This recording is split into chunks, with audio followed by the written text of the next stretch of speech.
So this brings me to the point where I now introduce my guest on the line, Tom Rogers, Education Manager, Society for the Protection of Unborn Children. Good day to you, Sir Tom. How are you doing? Good evening, Freestyle. It's great to be back. Really good to be here to catch up again. So how is life, the lockdown? I mean, how are you guys coping? By now, we find some strategies. Up to now. Yeah, I mean, fine up to now. It hasn't really affected me and our family in a too negative a way. I mean, I hope and pray this lockdown is over soon, because I know, for a lot of people, it's caused a lot of suffering. Fortunately, I've been able to carry on working at home, although I haven't been able to get out and about. The kids being homeschooled at the moment, things are going okay with that. Although again, now we've got this lovely weather, it'll be great to go out to parks and things like that, which I understand we can do a bit more of now. Mm-hmm. So yeah, now summer's here. We'd like to get out and about more, but hasn't been as catastrophic as it has been for some people.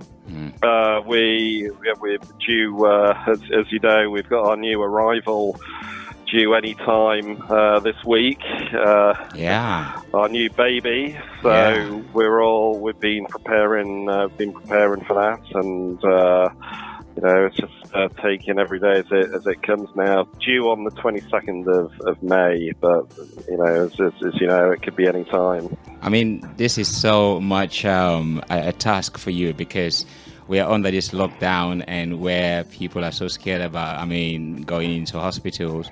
And as a education manager for the protection of the unborn children, this is your time to protect this.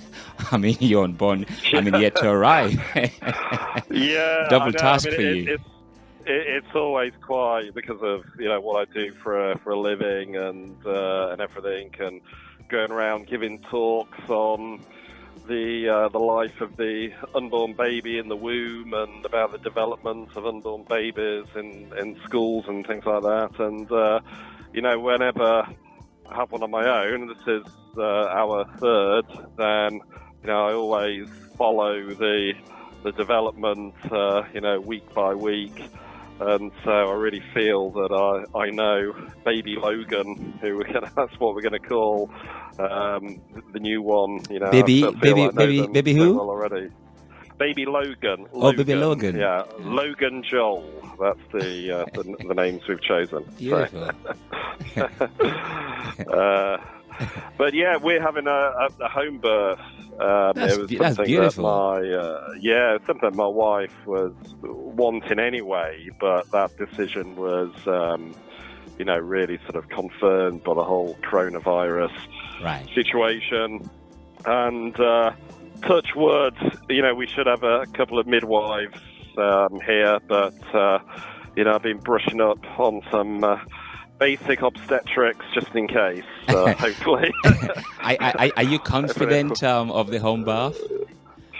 Yes, I think so. Yeah. It sounded like your wife convinced you, and now that you're saying the lockdown is, you decided to say, well, yeah, come on now. Well, at least you're not really 100% there, are you?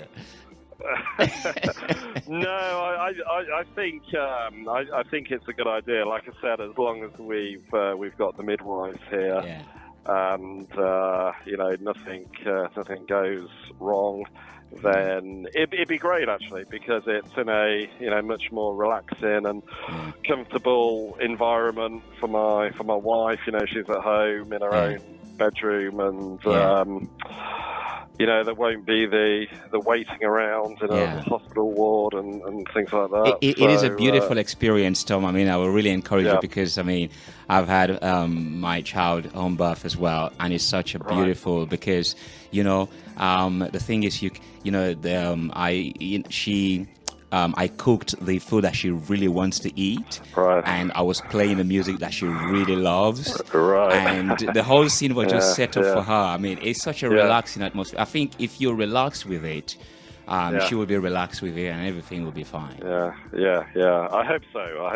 Yeah, it'll be a new experience, and when they're born directly in the home, it's like you're immediately welcoming them into the family, into the home as soon as they're born. So that's how it used to be, though. That's how it used to be, isn't it? It did. Although it used to be that the father used to have to wait outside.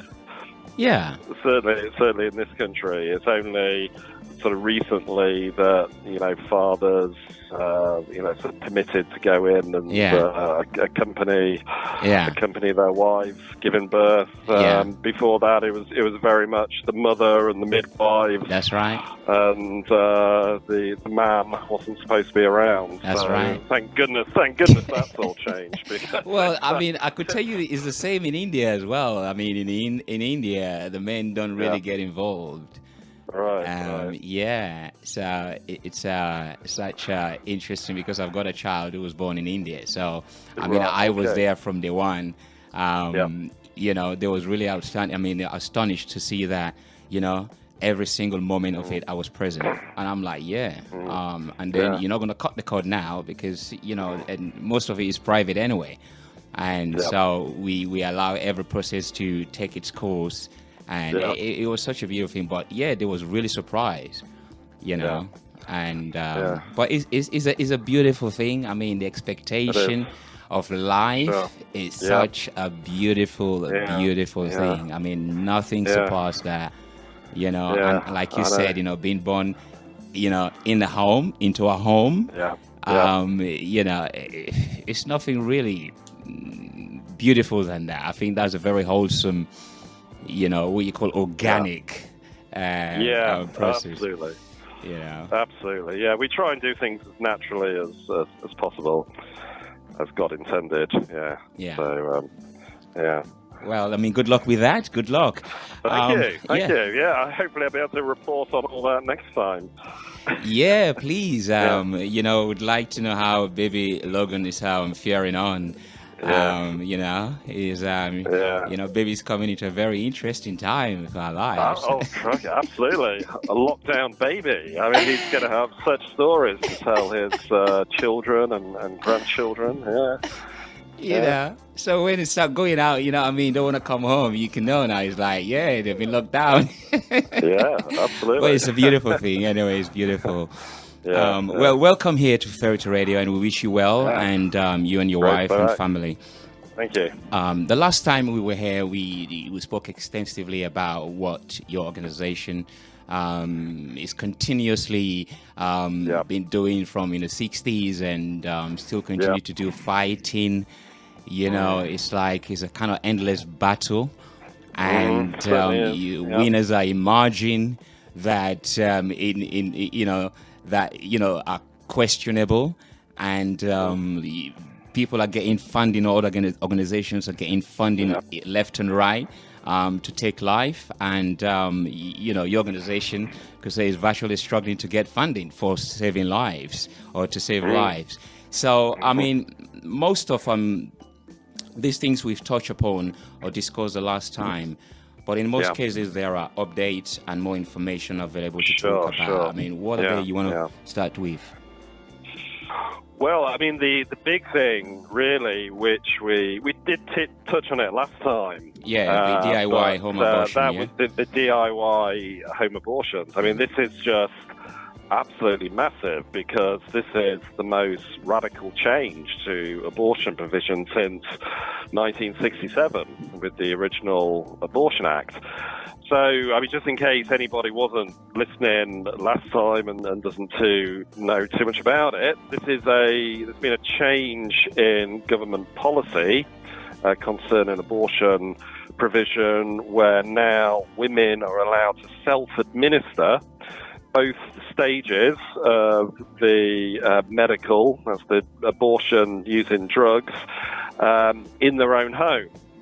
So effectively, we've got DIY home abortions with women being able to administer them themselves. So after a brief consultation over the phone or via Skype or Zoom or whatever to a nurse or medical practitioner, they can have both stages of the abortion pill. That's mifepristone and misoprostol sent out to them. And we talked a little bit about what both stages do last time. So mifepristone, it works by blocking the natural hormone progesterone that's needed to maintain the lining of the womb. So it blocks progesterone, so the womb lining breaks down, takes the baby with it. And then the second stage is what's known as a prostaglandin called misoprostol, and that expels the contents of the womb, in case the abortion is yet to be complete. So, we talked about the risks of this because, ironically, the pro-abortion lobby is pushing women back to the days of DIY backstreet abortion. The whole point of the abortion being legalized back in 1967 was that, it was supposed to be done in it's a medical procedure and it's done in a safe medical environment, hospital or clinic. And now we're back to the days of, women doing it themselves. And this is being hailed as a, great advance for women's rights, etc. But it's really putting women at risk.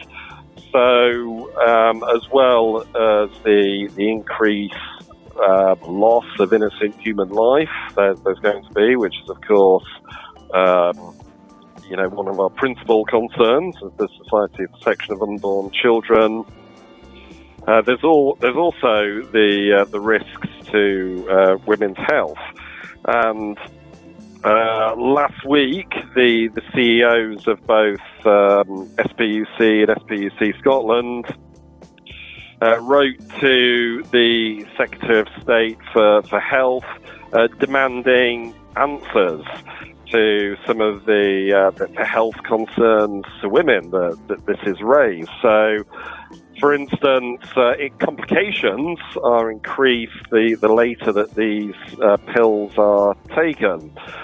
So, for instance, if the abortion pills are taken after 10 weeks, this could give rise to significant complications. In fact, there was one UK study that said that 53% of medical abortions after 13 weeks require surgical intervention. So therefore, if these consultations between the women and the abortion clinic or with the nurse are being done remotely, how can they ensure that the pregnancy is it's under 10 weeks if they haven't been examined properly?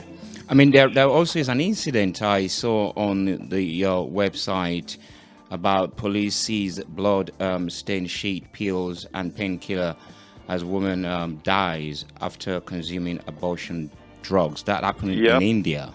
Yeah. I mean, it has happened in the UK as well. The numbers aren't entirely clear, but there's probably been about 10 cases or so that we know of in the past 20, 30 years. The ones that have been reported in the press. But even from the government's own figures and those of abortion providers, for instance, in the list of possible complications that BPAS publish, they say that there's a 1 in 100,000 risk of death from the woman, which doesn't sound a lot, but applied to the annual abortion statistics for England and Wales, that means the number of deaths each year from medical abortion could be expected to be around 11 per year. I'm talking about the deaths of the women, not just the unborn child. So It's actually quite a significant risk, and at a time when so many other medical procedures are being cancelled. Even the case with home births, for example, at the outset of all this, home births were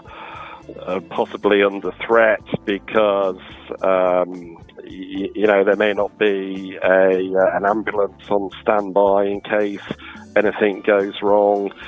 This is just sort of crazy to increase that kind of self-administered serious medical intervention at home, which is actually, as we know with abortion, completely medically unnecessary anyway. Another issue, of course, is the concerns about coerced abortion as well. Domestic violence has been a real concern with this whole lockdown process. The fact that there's, many women out there who are trapped with abusive partners. And, we know that abortion is often an indication of coercion and domestic abuse. Many women, they're not making an entirely free choice to have the abortion. In many cases, they've been coerced by partners. So this is putting, vulnerable women in a potentially very dangerous situation as well, because it's much easier for an abusive partner to coerce them into, obtaining these abortion pills. They're being sent through the post, so they could end up in anybody's hand. And of course, there's no oversight of then what happens to them. There's no oversight of them actually being administered to the woman in the home.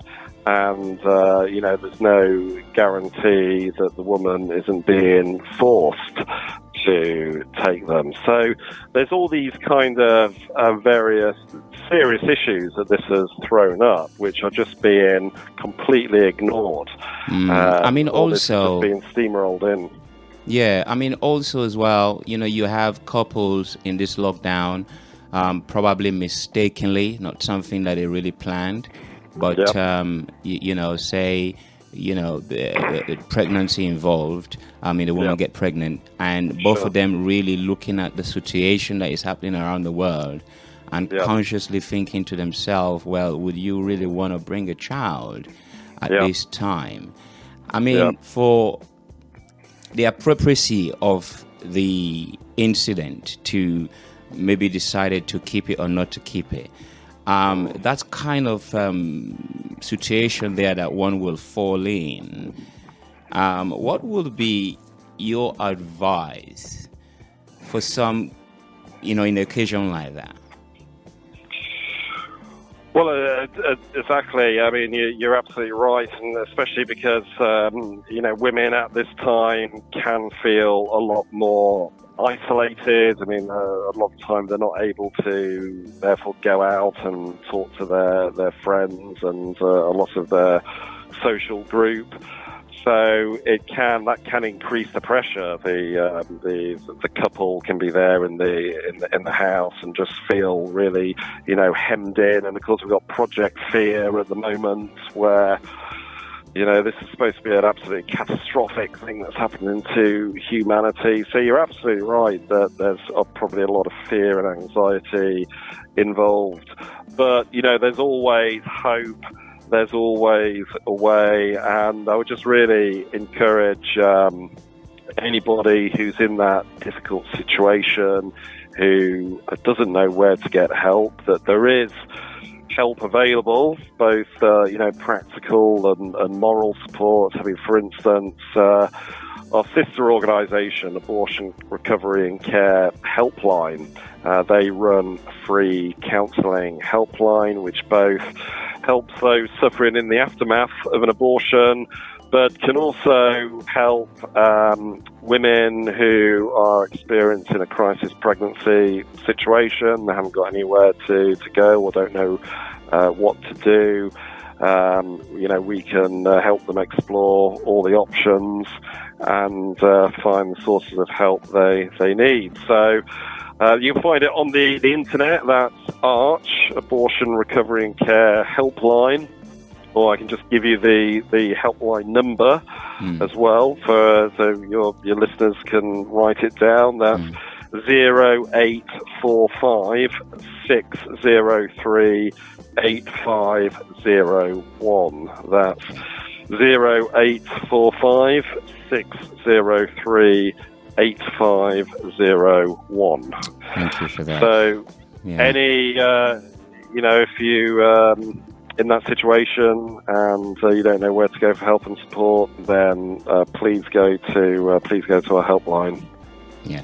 What about the new abortion regulations for Northern Ireland? I saw on the pro-life Twitter, SPUC sending a message to the MPs, a lobby, to vote down the redrafted regulation. How is the situation as we speak in Northern Ireland? Okay, so just to briefly recap and summarise for those who don't know about this, so the UK government's in the process of imposing these very extreme new abortion regulations on Northern Ireland, because the Abortion Act 1967 was actually never extended to Northern Ireland. So up until very recently, unborn babies in Northern Ireland have had some of the greatest legal protection in the world.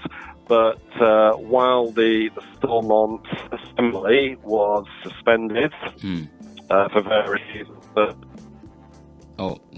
but basically there's no functioning government in Northern Ireland, so Northern Ireland was effectively in direct rule from Westminster again, and very sadly pro-abortion politicians in Parliament seized on that opportunity to pass these new regulations. It was sort of tacked on to another bill about administration in Northern Ireland. But in doing that, without any consultation or mandate from the Northern Ireland people, they've imposed probably one of the most liberal abortion regimes in Europe on Northern Ireland. So, for instance, got abortion on demand there now, up to 12 weeks, up to 24 weeks on completely unspecified health grounds. So effectively, we've got abortion on demand in Northern Ireland up to 24 weeks, up to birth in the case of disability. So these new regulations have actually now come into effect. They came into effect on 31st of March, but they've still got to be formally approved. Right. So there's still a chance. They've still got to be voted on by MPs in order to make them permanent. So there's still a chance of stopping this. There was supposed to be a vote in Parliament because the original vote got delayed because of the coronavirus crisis and Parliament being suspended. There was supposed to be another vote on it last week, but again, because of the new government measures over coronavirus, it's been put back again. So, and also there were some concerns about how badly these regulations were drafted as well. There were some legal issues over them. So the government's actually withdrawn those now, and they're going to be retabled. So they're going to be reintroduced into Parliament, we suspect, with probably quite trivial changes. But we're really calling on people, all those concerned, to lobby their MPs and ask them to oppose these regulations. even for MPs who probably aren't pro-life and may even agree with abortion, then they really need to be told that, this is a matter for the people of Northern Ireland, and the people of Northern Ireland have consistently rejected legal abortion there in the province. Every time this has come up in Stormont's Assembly, it's been voted down, it's been voted against. The majority of the elected representatives, the people of Northern Ireland, are all against this. And even in the government's most recent consultation as well on the regulations, some 73% of people who responded from Northern Ireland were completely against these regulations. So it's completely undemocratic. So we're calling on people to write to their MPs about that. If you want to receive a briefing about it, you can email info@spuc.org, that's org.uk, that's info@spuc.org.uk. And we can send you a bit more information, just a short briefing with a bit more background information and some points to make. There's also more information about it on our website as well. But it's a great, it's just such an important human rights issue, and I think we've all got to make a stand. Yeah, I mean, it's like, and I looked. You talk about the human rights issues, and it's slowly, vigorously, deliberately disappearing right in front of our hands, and our hands are tied behind our backs. And for some, their hands is right into their pockets or their purses. So, and I think this situation, it puts organizations like yourself fighting a massive struggle. It's like, I'm not comparing it to the black struggle in Norway, but it's like a black man fighting with a white man to get a better position in an industry that white man creates. So, for example, in a sense that, you're the builders of your organization, they build it through faith because they believe that to sustain and uphold life is better than to kill when it's not even ready to die. And they have a very strong Christian faith, which now, in fact, has been challenged by the very Christians within the organization. So it is a really big fight. It is a big fight that is there in your hands. Tell us about the free speech for pro-lifers case of Christian Hackett of the Central of the bioethical reform. Okay, so just a bit of background on that for your listeners. So this concerns very important freedom of speech and expression case, and really about the freedom to show the reality of abortion. So there's a pro-life group. It's not our organisation, but another organisation called Centre of Bioethical Reform, CBR UK. And what they do is basically go out and peacefully witness about the reality of abortion. So they will stand outside abortion clinics or sometimes in town centres and things, and really try to bring to the attention of the general public the truth and reality of abortion, about what it entails, because of course there's a great myth that it's just a clump of cells that they're gently getting rid of and everything, but no, they bring home the reality that this kills a human baby. So the CBR UK, they were peacefully witnessing about the reality of abortion in the Walthamstow constituency of Stella Creasy MP. Now, Stella Creasy was the MP who's really been at the forefront of pushing for abortion on demand in the UK for complete decriminalisation of abortion, so therefore the stripping away for the unborn child of absolutely all their rights and protection under the law. She was also very instrumental on imposing abortion on Northern Ireland against the will of the Northern Irish people. So anyway, the CBR UK, first of all, had a billboard campaign in her constituency, the Stop Stella campaign. And these billboards are actually showing a completely accurate picture, a photograph of an 8-week-old unborn baby, a baby 8 weeks from conception. Now, this wasn't an aborted baby. It was just, human life in the womb, which is something beautiful.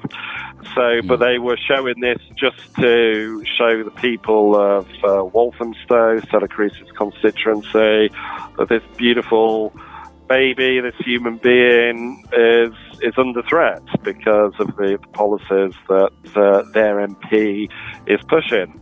Wow. These billboards were ordered to be taken down by the council under pressure from What was the reason? Creasy. What was the reason? The reason was that they were distressing, but these weren't even aborted babies. This was just a picture of a baby 8 weeks from conception. The same that you'd find in a biology book or Life magazine or anything. So it's just human life.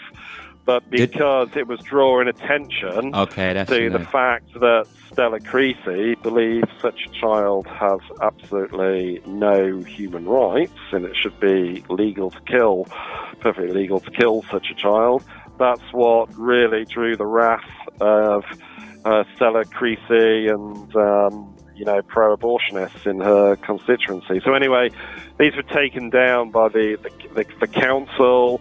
Also, there was a town centre display that they did, again witnessing against Stella Creasy. They were showed a picture of Stella Creasy and also an entirely accurate picture of a 24-week-old baby who had been aborted by medical abortion. So this is important because Stella Creasy was calling for abortion on demand, at least up to 28 weeks. So this was really showing what their MP was not just supporting, but really pushing for. And they also, on the banner, they had the heading, "Your MP is working hard to make this a human right." So the thing is, Stella Creasy hates anyone pointing out the truth of what she's doing to unborn children. So she put pressure on the council to shut down this witness. So the members, the main members of CBR UK, Ruth Rawlins and also Christian Hacking, who's a campaigner. He's in a wheelchair as well, so he's a great guy, very very courageous and everything. But they had community protection orders levelled against them by the council. So these are effectively like kind of ASBOs, so they're basically an order saying you can't be in a particular place in this locality doing a particular thing.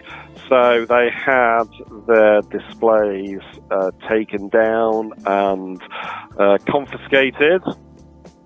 So anyway, Christian Concern, that's an organisation that do a lot of great work supporting religious liberties and civil liberties for Christians. They supported a legal challenge against the council, in favour of their right to do this, because really they're just showing the reality of a legal procedure, which we would hold is a very gross violation of human rights, and it's our duty to bring it to the attention of the public. Yeah. In the same way that, over the slavery issue, Wilberforce and others, they were trying to educate the public about the truth and reality of slavery. So the public knew what the government was doing in their name. I mean, do you believe that Britain, because the Christian value that Britain once had, the love thy neighbor yourself, and looking after one another, Christ dying on the cross, to abort all of these sacrifices that were done before in the olden days, because when you look at abortion, it goes back in the olden days. These were forms of sacrifices and all of that. Child sacrifice. Yeah. Do you believe, I mean, we're now in this time, 2020. I mean, as an Englishman, we all live in here. Like I said, it pains me when I see Africans, trying to make best of the religion. But at the same time, it has helped quite a lot of people. But when looking at this period in our lives, do you think Britain as a country as a whole still beholds and hold the value of hold the Christian values?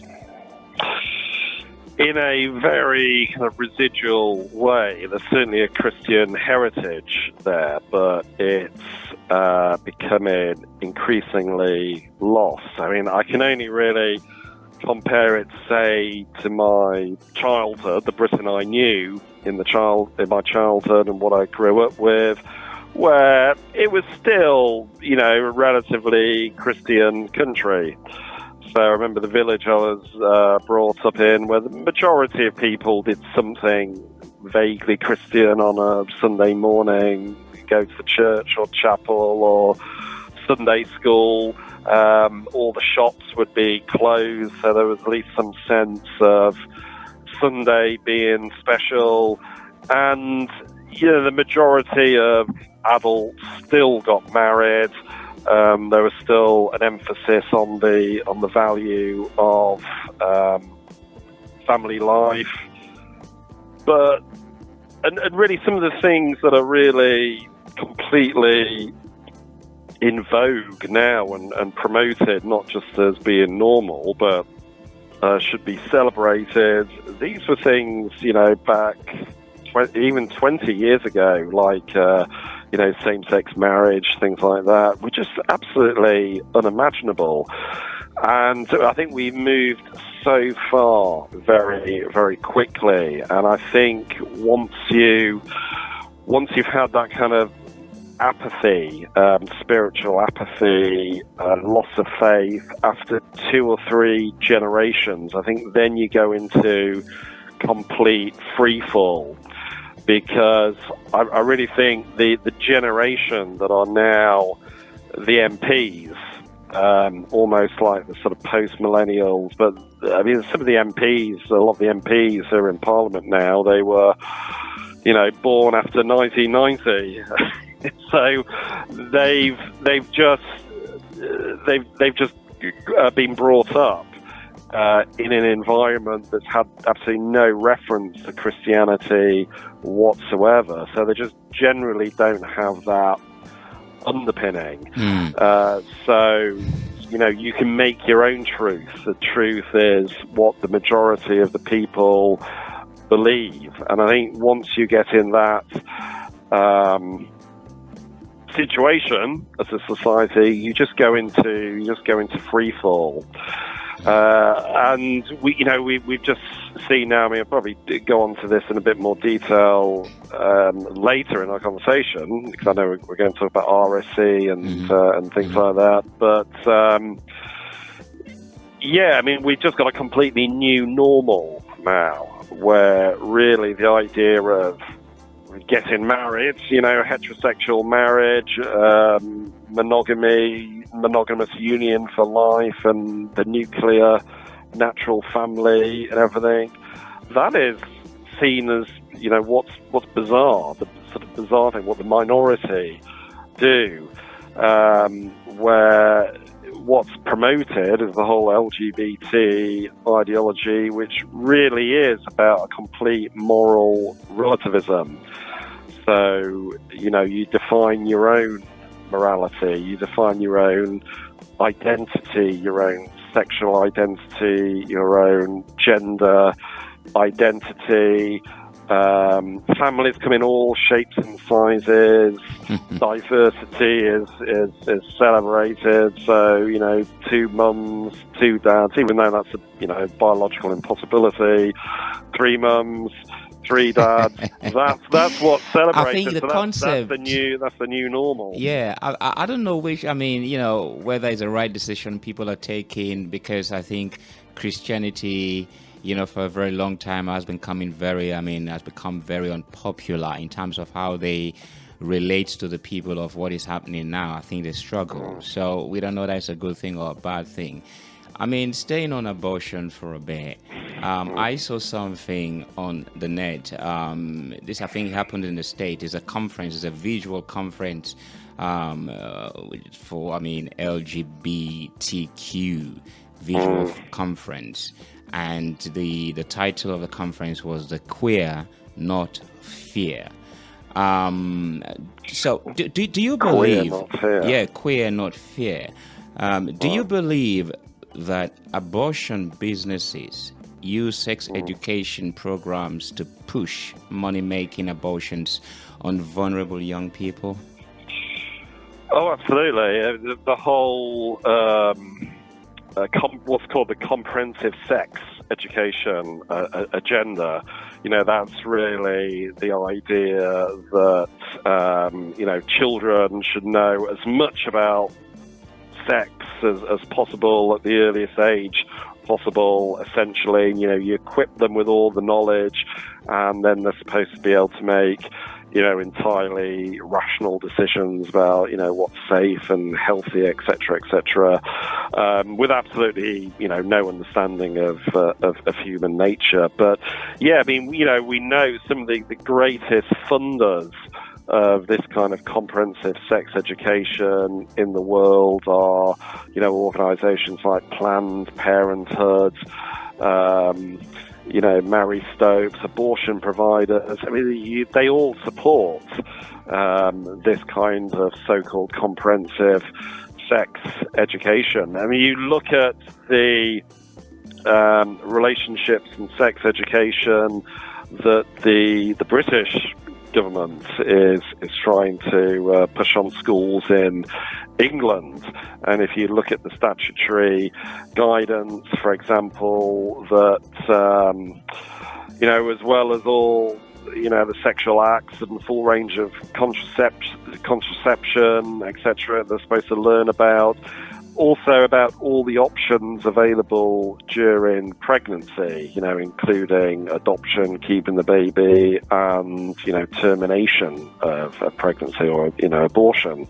As if that, because of the way it's presented, it's therefore, one option of during pregnancy. So, when you're pregnant, you're not a mother necessarily. You're someone who can make a choice, as you can with any other aspects of your sexual life, who to have sex with, how to have sex with them. And then when one of the inevitable consequences arises, pregnancy, it's then just a choice whether to continue with it or not. And one of the disturbing things about the RSE guidance for English schools is that it says that children should be signposted to where to get confidential advice and access to these services. So, contraception and abortion provision. So, you can be in a situation where, for instance, your 13-year-old daughter, 14-year-old daughter can be sort of talked into having an abortion, and you don't even know she's pregnant. You know, you can find your grandchild being aborted, and you won't know anything about it. But the thing is, then it's parents who are left to pick up the pieces. But yeah, you know, you can just see the way all the abortion organisations, Planned Parenthood, BPAS, you know, Mary Stopes, they're all, you know, campaigning for this kind of sex education, because they know it results in more abortions. So certainly for someone like Planned Parenthood, is it more abortion, more money? Well, yeah, absolutely. And there was a report in the Telegraph. It was quite a while ago now, but it was even probably about 7 or 8 years ago. But even back then, they estimated the average cost of an abortion to the UK taxpayer was something like about £580 for abortion. And the thing about the majority of abortion provision now through the NHS is through private abortion providers like BPAS and Mary Stopes. So the NHS, we as taxpayers, pay them for this service. I mean, they purport to be charities, but, you know, of course, the CEOs and everything are on kind of, you know, six-figure sums, salaries, and etc. So, you know, it is business, absolutely. Yeah, it is a business. I mean, you mentioned Mary Stopes. I was looking at articles recently, and I think this is a very big blow to your organization, in fact, because this is going to be a sarcastic question, if you don't mind. But recently, Mary Scope received about $7.5 million from a porn star, Phil Harvey. What did you receive? How much did you receive from the Church of England? Sorry, just run that past me again. I didn't catch the first part of the question. Yeah, like I said, it's going to be sarcastic, and you know. But looking at articles recently, I think it was on the Daily Mail or somewhere like that.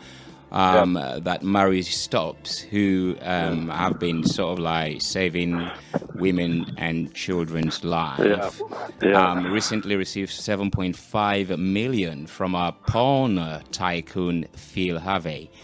And I'm asking the question, the pornographer, yeah, exactly, and I'm asking, how much did your organization receive from the Church of England?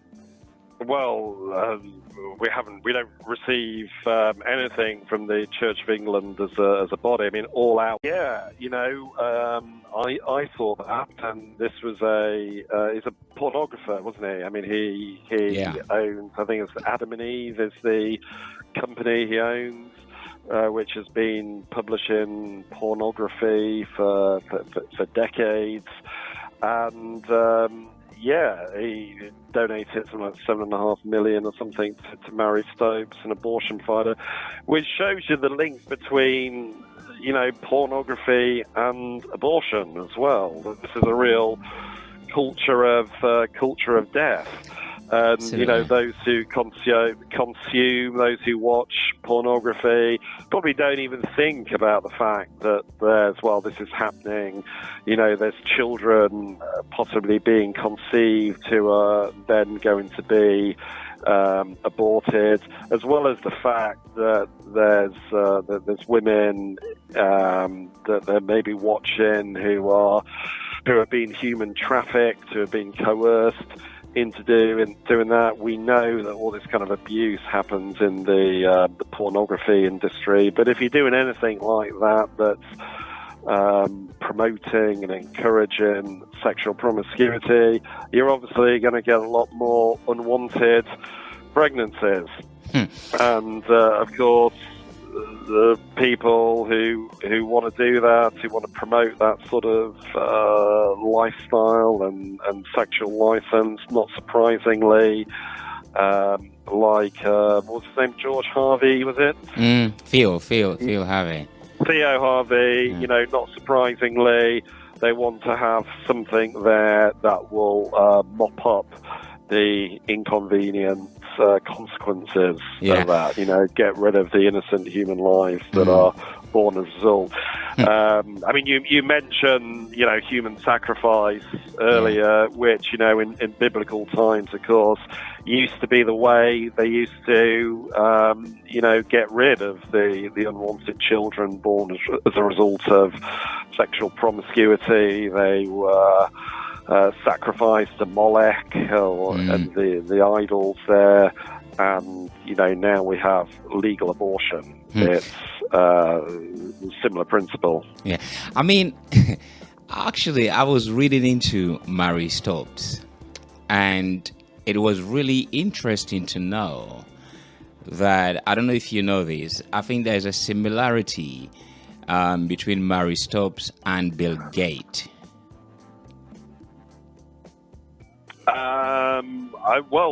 There is in what sense? Right. There are links. But the similarity in there is. The similarity in there is. I mean, there are information now that we know that Bill Gates has no medical background, right? And he's pushing out for this. He's a spearheaded man for this all cure for what is happening now. And Mary Stopes as well. I mean, in 1921, what I've learned is that when she started our family planning clinic in London, I mean, she outraged a lot of the medical communities about that because she has no medical background. Yeah. Yeah, and also she was a eugenicist as well.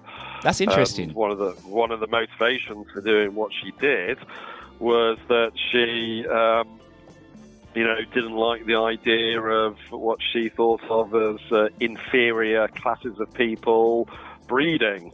At that time in the 1920s and 1930s, eugenics was very popular, and some of the key intellectuals of the time, people like H.G. Wells, they were all into eugenics. It was the excesses of Nazi Germany gave eugenics a bad name, so it fell out of favour a bit. But the whole birth control movement, which Mary Stopes spearheaded, was essentially eugenic in nature.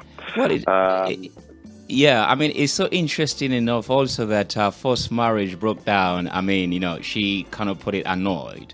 No apparent, legal reason at all. And then she went out to get married to the second, I think it's Humphrey or something, name like that. And then, open up, this saving clinic for women without no, medical background. And we're seeing the same duplicity right now in front of us. So, that really kind of highlight for me, the point that a lot of the times when we call upon the Savior, we should understand, what background, that Savior is coming from, with what intention.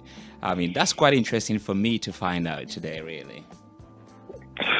Yeah, exactly. And I think, and the thing, Mary Stopes is someone who celebrates. I think she was even on a Royal Mail stamp a couple of years ago. She's seen now as this, pioneer of women's rights, etc. But so is Bill Gates now. That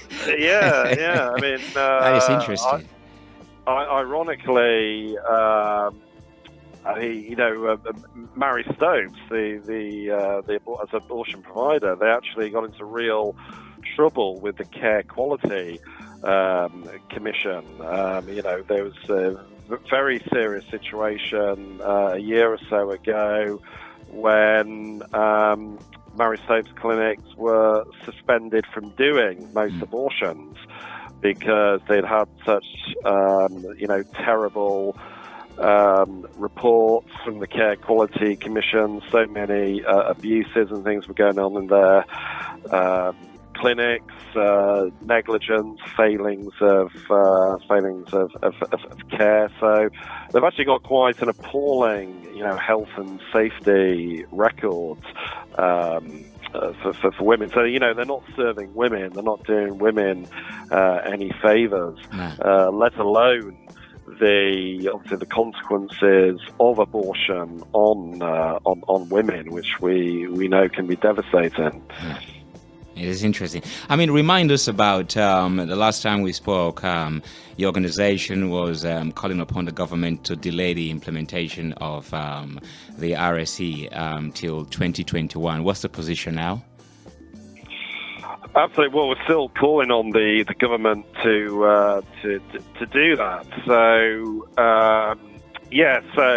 these new compulsory subjects are due to come into force in September 2020, but the thing is, the RSE regulations, that's the law surrounding this now, this states that consultations should take place before the governors make or revise an RSE policy. And that implies, therefore, that parents should have a genuine interactive role in the construction of a school's RSE, relationships and sex education policy.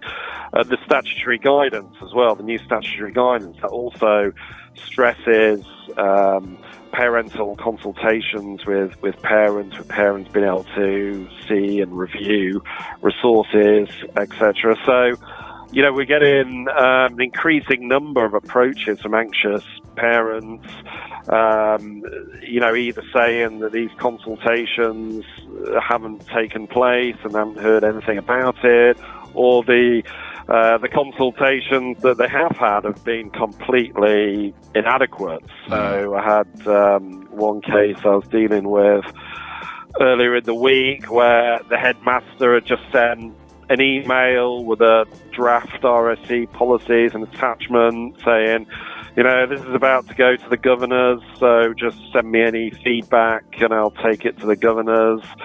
So these parents had a number of concerns with it, and they sent an email, and then they just got an email, everybody got an email back saying, well, the governors have had their meeting, thank you very much for your feedback, and they took it all into account, but decided to ratify the policy as it was. So we're finding that these parental consultations are either not taking place at all, or they're taking place in a very rushed and cursory way.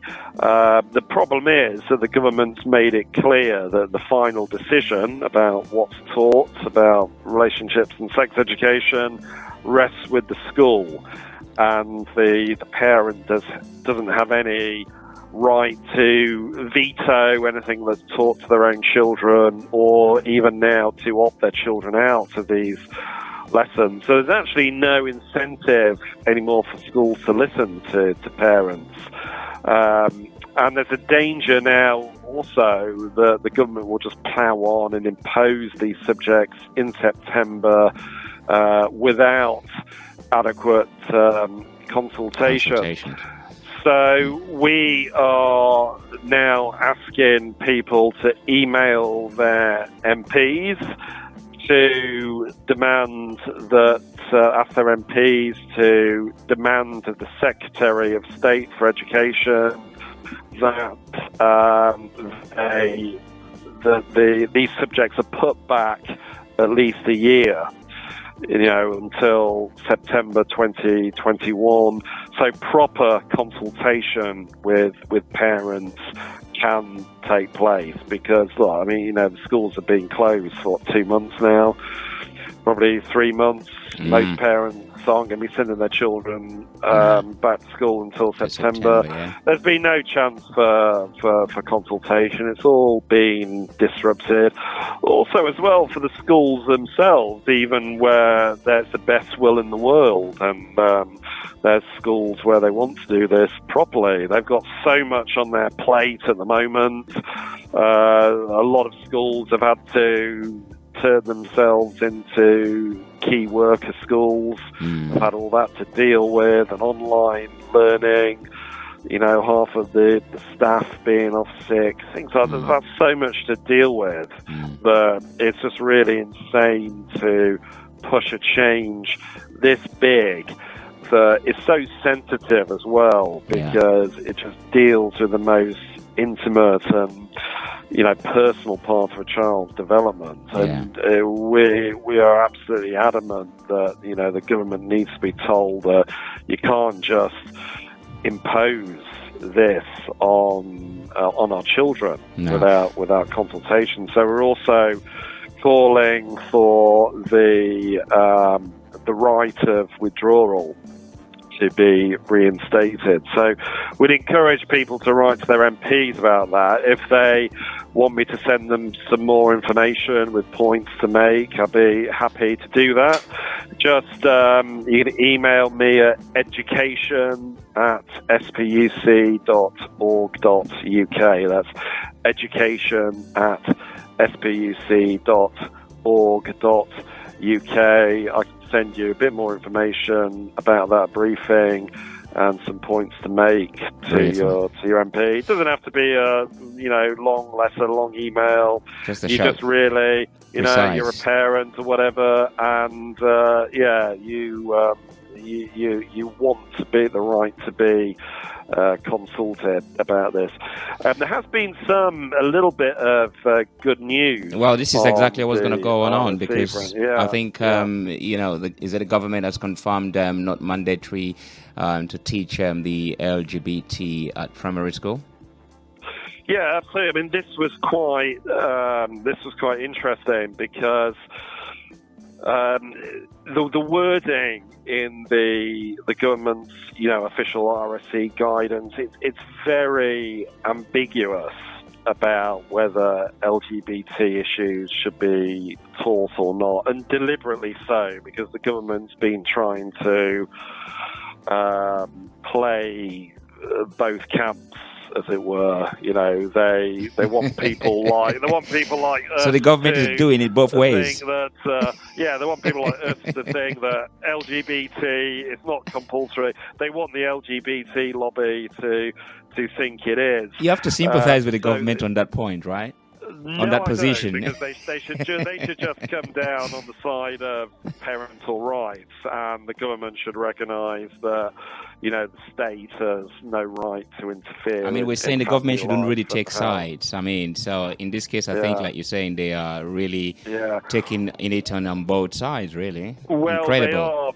They are favouring the LGBT lobby more. I mean, for instance, if you go, I've been to meetings in the Department for Education, and you go into Sanctuary House, which is where the Department for Education is, and there's a big, huge rainbow flag draped down in the central lobby.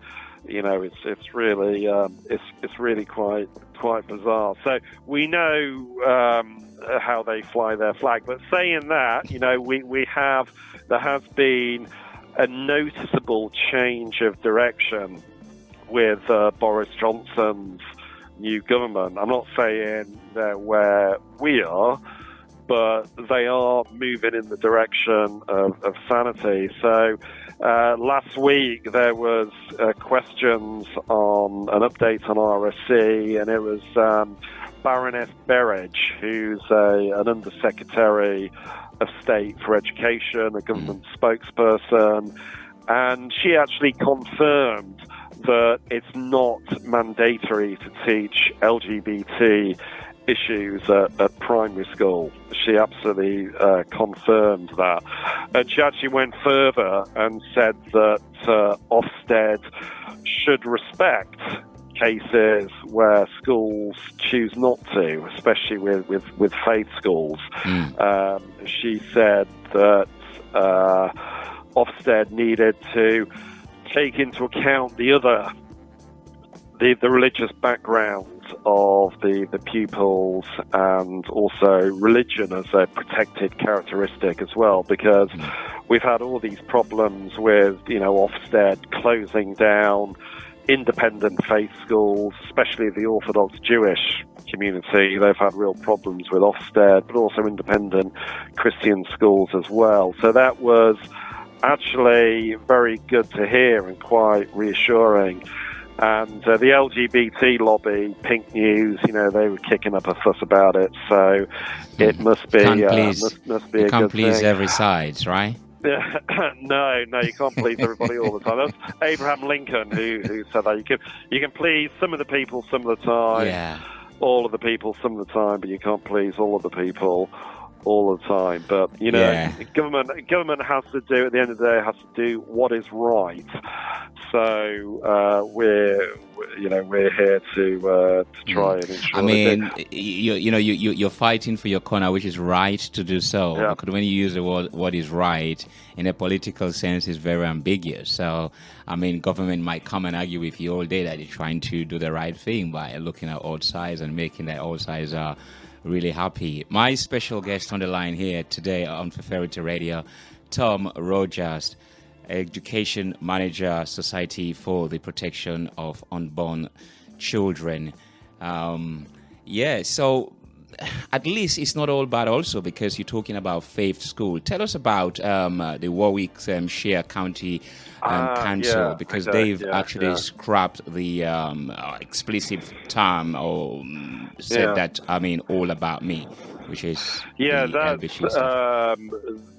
really good news. I mean, this was a really notorious, quite graphic sex education program. It's called All About Me.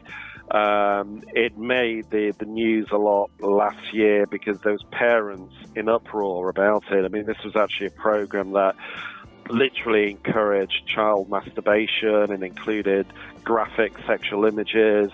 It included teaching transgenderism to 4-year-olds and also basically teaching 6-year-olds how to masturbate as well. I mean, it was just appalling.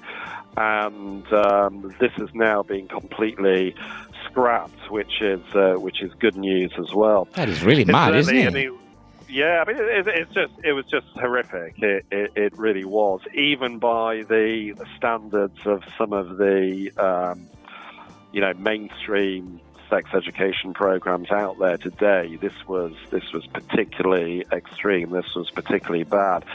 The Warwickshire County Council, they've also, in another good move, they've pulled their trans inclusion toolkit for schools. So this was advice on, guidance for schools, which schools are expected to follow, on how to cater for so-called transgender pupils, and it included stipulating that boys identifying as girls should be able to use the toilet of their choice, and on school trips they should be able to sleep where they feel the most comfortable. So you have boys sleeping in tents with girls and things like that. There's very similar guidance issued by Oxfordshire County Council as well.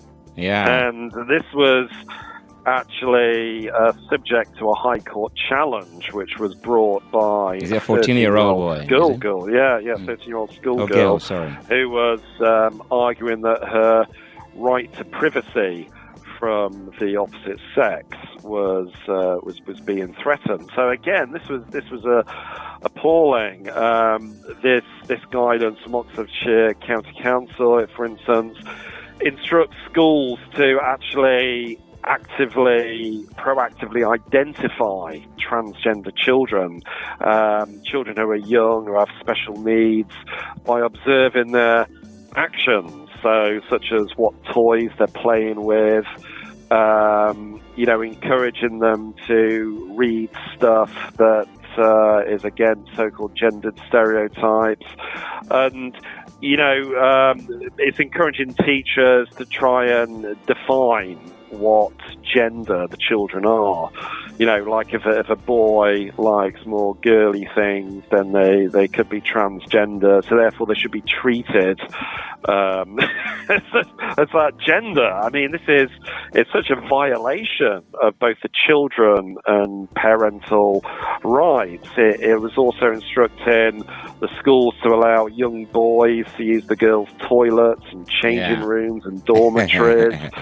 It is an interesting future, isn't it, really? I mean, like I'm saying, I really admire the strength and the fight that your organization has been putting up, and it seems as if, the battle is endless, and the resolve sometimes I can imagine can be very, very challenging and tiring. Tell us about the Oxford University vaccine program. This is about the fetal sperm cells for vaccines. Okay, yeah. I mean, we talked a bit about vaccination last time in the context of the coronavirus, and there was a lot of talk about the possibility of making the vaccination for coronavirus compulsory. Like Bill Gates came out and said that life cannot go back to normal until the vaccine is widely used. Justin Trudeau, Canadian PM, said pretty much the same. So, this was a real concern, particularly for pro-lifers. Particular concern with pro-lifers on the vaccine issue is the use of cell lines from aborted fetuses in certain vaccines. So, in some of the common childhood vaccines as well, they're using the vaccines are developed using cell lines originally taken from aborted babies. Now, this doesn't mean that the vaccines themselves contain the actual bits of aborted baby or anything. It's not like they've sort of factory where they're aborting babies and putting them in the vaccines. But because when you develop a vaccine, you see, you're developing a sort of laboratory strain of the virus, and that is cultured in cells in a laboratory. And they use various different kinds of cells, animal cells, monkey cells, and things like that. But obviously the best thing to use is human cells.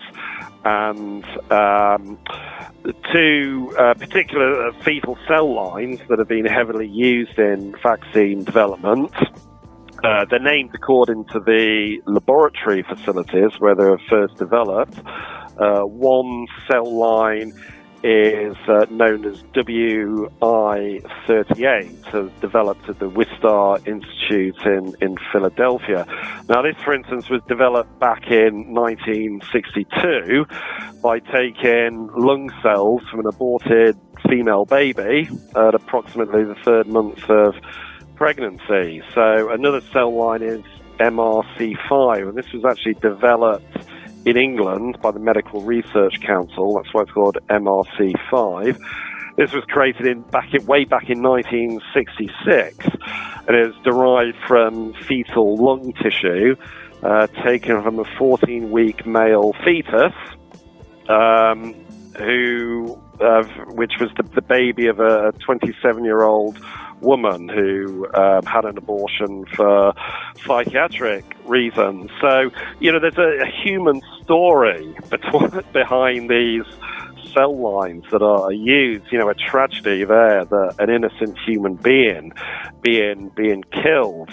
And the thing is, although there's no baby parts themselves in the vaccine, there are significant residual biological components from the fetal cells that would be assimilated into the vaccine, including cell proteins.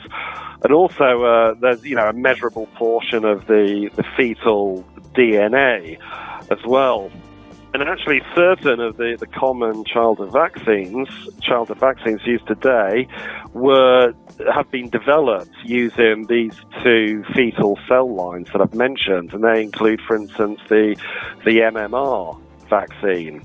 That was very controversial, of course, because of the controversy surrounding whether or not it contributed to autism or not.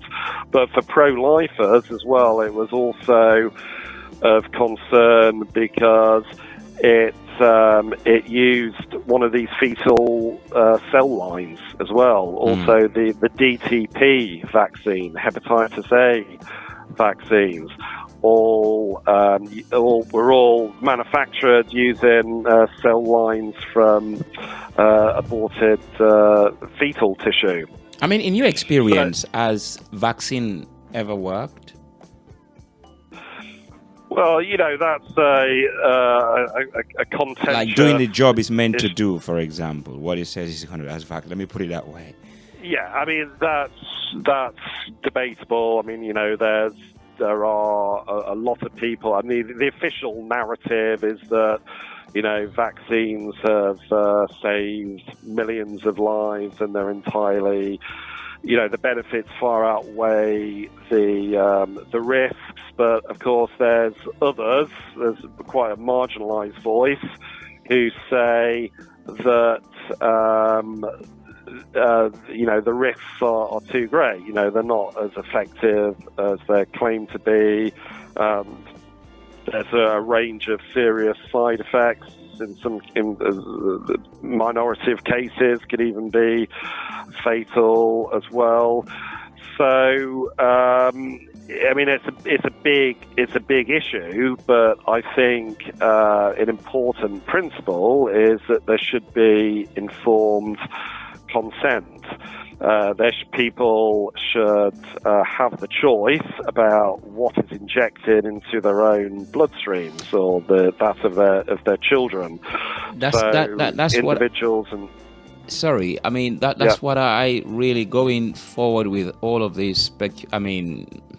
Ideas and information that we receive about virus being around, and the only cure is vaccine. And yet, there is so much discourses, within the medical community establishment about whether it's the right thing, whether it is, how to go about it. And we've never had a certified confirmation of vaccine doing most of the things they said it's going to do, because again, it doesn't allow the body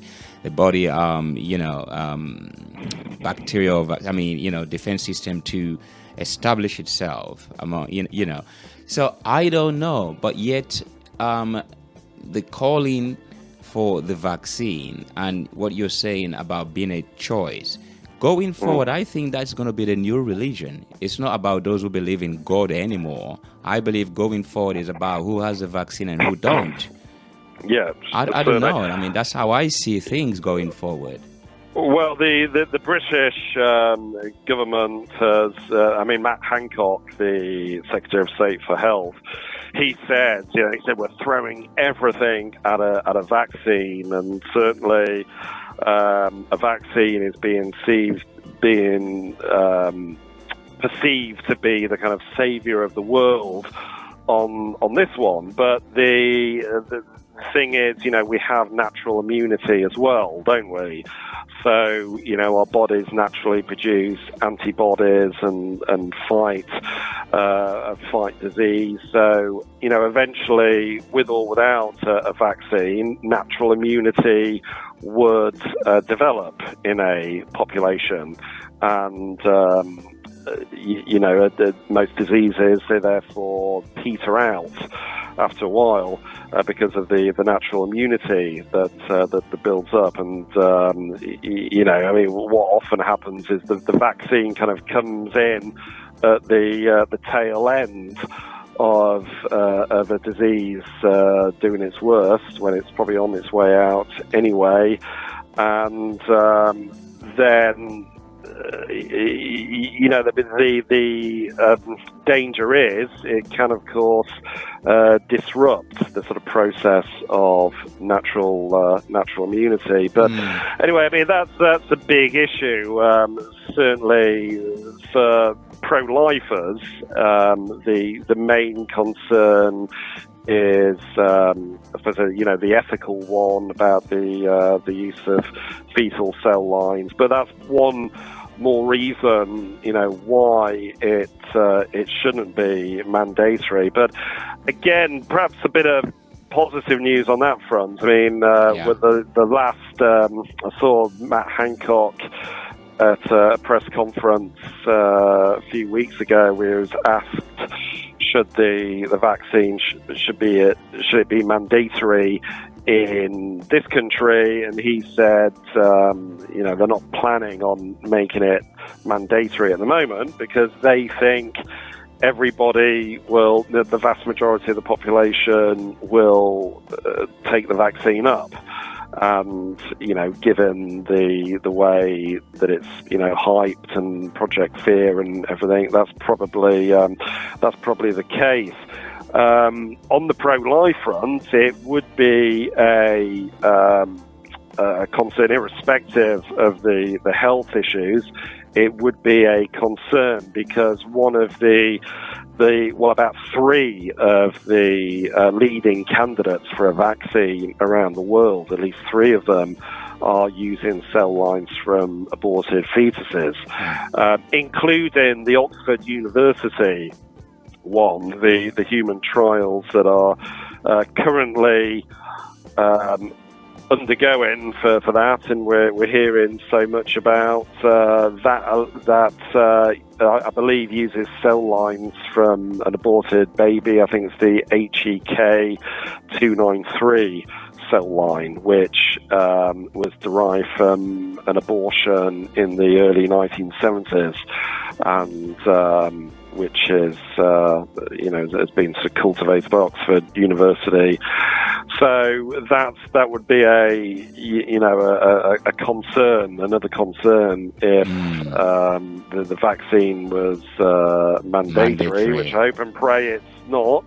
Well, of course, because Professor Dolores Cahill was saying that there is absolutely no need for lockdown, and he is a vice chair, European Union Innovative Medicines, Innovative Scientific Community. So, there is issues. I really, this is the most, in my lifetime living right now, the most conflicting, confusing era in my life, because it's like, say, Jesus Christ. It's when they tell you Jesus Christ died for you. How can you really argue that? So, for example, when they're saying, this virus, is it here or is it not here? We don't really know. But now we have to kind of like saying, yes, Jesus died for me. I'm just making it a parallel example. But it is more or less something that we haven't seen, but yet we believe that it exists. That's what I'm trying to make. Yes, as St. Paul said, blessed is he who has not seen and yet believes. Exactly. He says, walk by faith and not by sight. It's amazing. But it's been a really fantastic conversation with you. Lastly, before I let you go, we just gone past 8:30. And my name is Freestyle. You're listening to Feferity Radio. My conversation with Tom Rogers, Education Manager for SPUC. Well, when we look at lockdown, or the coronavirus situation and the threat to our civil and religious liberties. For some people who are not religious, for me, it's like I used to do events every month at various venues, especially at the Ritzy in Brixton. And I'm not able to do it like most other promoters. That's been my really take on my civil liberties and also my religious liberties. But for you as a Christian, what sort of impact this coronavirus has placed in terms of our civil and religious liberties? Well, I suppose the biggest impact is that essentially I'm a Catholic myself, and I cannot practice the faith as I'm meant to, in a way that is supposed to be an obligation of my faith. So, for instance, I'm supposed to go to Mass every Sunday, once a week. I'm supposed to take and receive the sacraments, communion, and if I got sick, I want the sacraments of the sick, etc. And these have been completely shut off because not only can there not be a public mass And, it might be argued, well, that's a precaution that has to be taken now. A lot of people all in one place. But on the other hand, it all depends on sort of how essential you regard the practices of your faith, how essential you regard Jesus Christ and the sacraments and public worship of God. I was certainly brought up with the notion, the idea that they were more important than life itself. So it's been very strange on a personal front, and the level of personal faith, having to sort of get my head around that it's not, as far as the government is concerned, it's not as important as being able to go to Tesco or, so, to the gym. I was, in my view, it's worshipping God and receiving the Eucharist and everything. It's more important than being able to eat. Yeah. But, there is the Polish church, for instance, earlier on in the coronavirus, they were actually putting on more masses because they figured that if they put on more masses, more services, then less people would come to each, and that there'd be more spacing, and it could be done in a safer way. But I think what's been most disappointing, particularly from the church, is there was just no real effort, it seems, to find a way of accommodating the essential practice of the faith with any kind of sensible precautions. Do you think as a result of that is because do you feel like the church has been infiltrated by the wrong figures? Absolutely. There's the whole crisis of faith in the church, not just my denomination, the Catholic Church, but other denominations as well. We mentioned this last time, but more has come out about this, because at the start of the lockdown, you see, the government wanted to keep the churches open for private prayer. They were just going to close the churches for public worship.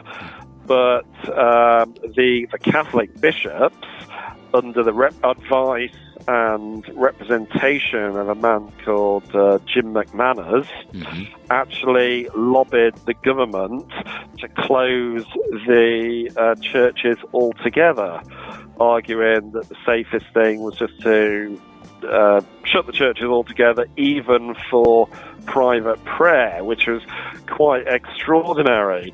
And a lot more has actually come out about this man. There was a big expose on LifeSite News.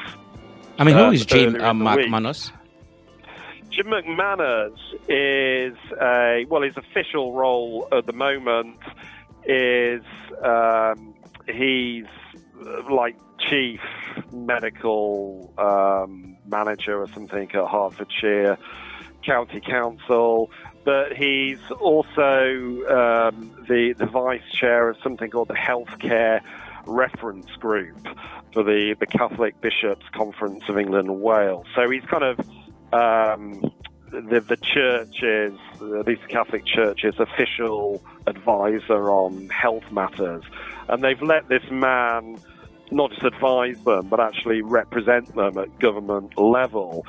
And what this expose in LifeSite News brought out in the week was that not only the fact that he's a convicted felon, he was once given a 21-month prison sentence for fraud.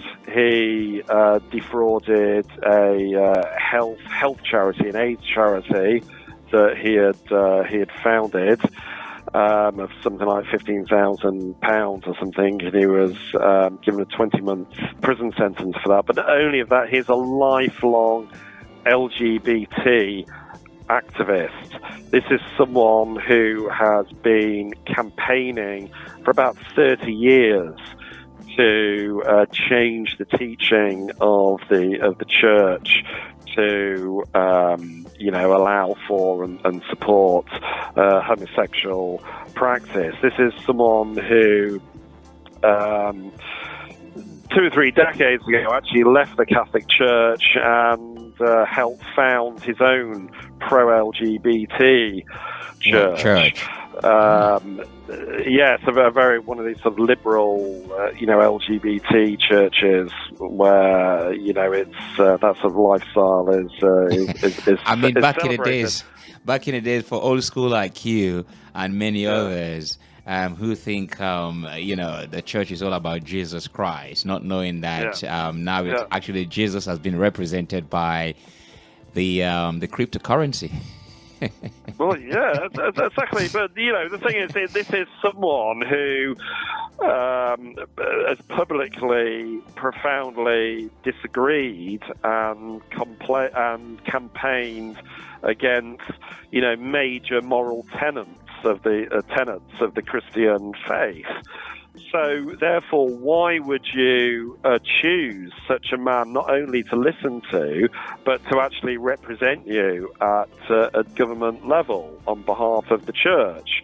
And, not surprisingly, he doesn't exactly see the essential nature of having the churches and the sacraments there. If this is someone who thinks you can just change the moral teachings of Jesus Christ, of God himself, then he's not really going to see the essential nature of what Christ has given us in terms of the sacraments and the church.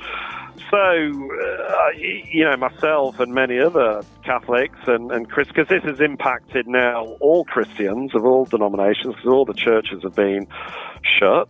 We're just absolutely bewildered that this has actually happened. Well, that the church has actually lobbied to the government to close the churches down. It's quite extraordinary. Yeah, I mean, it's an extraordinary behavior, what you call a strange behavior is happening now. There's one of our listeners just sent a text in, I think it's in support of in relation to the Oxford University and their vaccine creation, and also what you're referring to as, whether they're thinking of making it mandatory. Leon said, shocking what I'm hearing, but regardless, if it's mandatory or not, it's my body, my choice. Yes, that's. I would say. I mean, in terms of my organisation, SPUC, and most pro-life organisations, what we're, mainly as an organisation, our concern is primarily on the use of fetal cells in the vaccine. So we don't have a position on vaccination in general, but certainly for myself personally and many others, then it's basically a human rights issue, and it's actually a very important principle of medical ethics, the principle of informed consent. You should be able to be fully formed and be able to fully consent to any medical, intervention that's done to your body. You should be able to be have the rights. You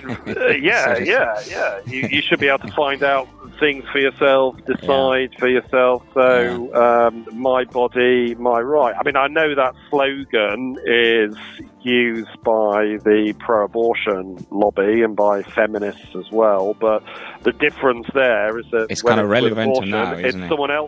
It's someone else's body, because the unborn baby is obviously a separate and unique human being with his or her own rights. So, yeah, exactly. Yeah. Well, it's been a pleasure as always having you here, Tom Rogers. I was Dr. Tom Rogers, Education Manager, Society for the Protection of Unborn Children.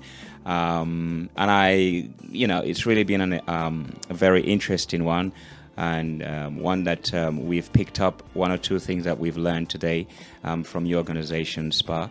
And hopefully, maybe next month you'll be a brand new father again. Yeah, and you'll be coming on to tell us all about Logan, new tricks. Yeah. Right, but it's a pleasure having you here, Likewise. Dr. Tom God Rogers. bless you, Freestyle. God bless you. Blessings It's been a pleasure. Thank you. Thank you. And the next song I'm going to dedicate it to you is by Yuma Sakela. Oh, wow. Can't wait. And enjoy it. Thank you. Okay. God bless. Goodbye. Bye. That's Dr. Tom Rogers, Education Manager for Society for the Protection of Unborn Children. In case you came in a bit halfway into our conversation, it will be uploaded on our Mixcloud, that's Feferity Radio, and also on our YouTube channel. Please make sure you go there. It's for you to enjoy. Few shows as well for you to enjoy and listen to, but we would like you to please subscribe, share and like, and to even leave comments as well. We want to improve what we're doing here. So I really thank you.